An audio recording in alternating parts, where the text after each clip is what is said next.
Cəmiyyətdə bu qədər boşanma var, çox faciəli rəqəmdir. Təəssüf ki, dünyada bu tendensiya var, bizdən də yan ötmür. Çox faciəli. Bu qədər streslər, xəstəliklər, bu qədər bu nevroloji problemlər hamısı zəiflik əlamətidir. Çətinliklə düz davranmamaq, zəiflik. Bilirsiniz, 1 ay, 2 ay, 3 ay dözmürlər bir-birinə yaşamağa gənclər bəzən. Nədəndir bu zəiflikdir? Ancaq zəiflikdir. Gəlir də yanıma deyir, gör, bilirsən mənə neynədir filan. Deyirəm ki, bunu eləməliydi sənə.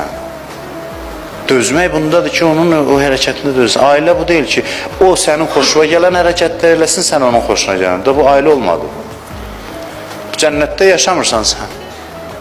Bir qədər səbrin, dözümün olsun, bir qədər, necə deyim sizə, adam qorxur bəzi sözləri işlətməyə.